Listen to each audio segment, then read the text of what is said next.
காலை நேர பிரதான செய்திகள்.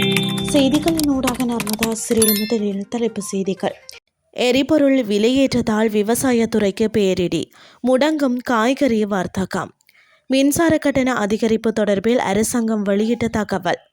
ஈரானுக்கு எதிரான போரை தொடர அமெரிக்காவிடம் குவிந்துள்ள பெரும் பணம். இனி விரிவான செய்திகள்.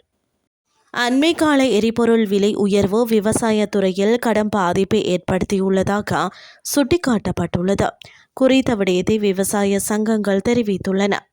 கெப்பிட்டி போல காய்கறி வர்த்தகர்கள் இது குறித்து கருத்து வெளியிட்டுள்ளனர். மேலும் தெரிவித்த அவர்கள், காய்கறி இருப்புகளை கொண்டு செல்வதற்கான போக்குவரத்து செலவு கணிசமாக அதிகரித்துள்ளதாக குறிப்பிட்டுள்ளனர். இந்த அதிகரித்து வரும் செலவுகள் காரணமாக எதிர்காலத்தில் மலையக காய்கறிகள் வர்த்தகம் முழுமையாக முடங்கும் அபாயம் உள்ளதாக அவர்கள் எச்சரித்துள்ளனர். அதேவேளை அரிசி விலையை அதிகரிப்பது தவிர்க்க முடியாத ஒன்று என அரிசி உற்பத்தியாளர்கள் சுட்டிக்காட்டியுள்ளனர். எரிபொருள் விலை உயர்வு உற்பத்தி மற்றும் விநியோக செயல்முறைகள் இரண்டிலும் பெரும் சுமையை ஏற்படுத்தியுள்ளதாக அவர்கள் வலியுறுத்துகின்றனர். இதன் விளைவாக 1 கிலோகிராம் அரிசியின் விலையை 10 ரூபாவிற்கு அதிகமான தொகையினால் அதிகரிக்க வேண்டியிருக்கும் என உற்பத்தியாளர்கள் தெரிவிக்கின்றமை குறிப்பிடத்தக்கது. மின்சார கட்டண உயர்வு குறித்த முடிவை ஏப்ரல் 1 பொது பயன்பாட்டு ஆணைக்குழு அறிவிக்கும் என அமைச்சரவை பேச்சாளர் அமைச்சர் நலிந்த ஜேதிச தெரிவித்துள்ளார்.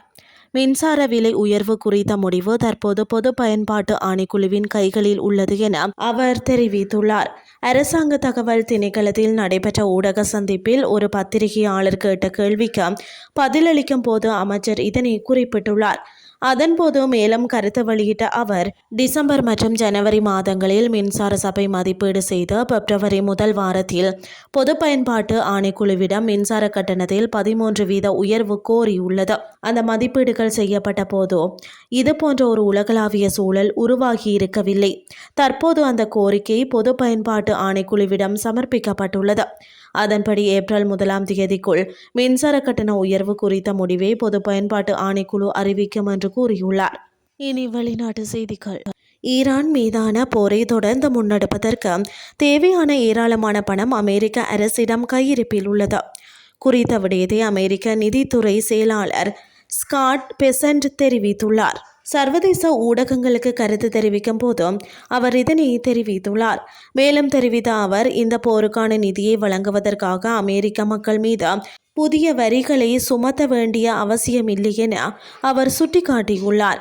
அமெரிக்க ஜனாதிபதி டொனால்ட் ட்ரம்ப் தனது முதல் பதவிக்காலத்தைப் போலவே தற்போதும் இராணுவத்தை அதீத வலிமையுடன் வைத்திருப்பதை உறுதி செய்து வருவதாக பெசன்ட் குறிப்பிட்டுள்ளார். பென்டகன் கோரியுள்ள $200 பில்லியன் கூடுதல் வரவு செலவு திட்டம் இராணுவத்தின் எதிர்கால தேவைக்கானது என்றும் அவர் விளக்கமளித்துள்ளார். இருப்பினும் ஏற்கனவே பாதுகாப்பு துறைக்கு அதிகப்படியான நிதி ஒதுக்கப்பட்டுள்ள நிலையில் இந்த மேலதிக நிதி கோரிக்கைக்கு அமெரிக்க காங்கிரஸ் உள்ள ஜனநாயக கட்சியினர் மற்றும் சில குடியரசுக் கட்சியினரிடையே பலத்த எதிர்ப்பு கிளம்பியுள்ளமை குறிப்பிடத்தக்கது. இத்துடன் செய்திகள் யாவும் நிறைவடைகின்றது. அடுத்த இரவு 8:30 எதிர்பாருங்கள். நன்றி.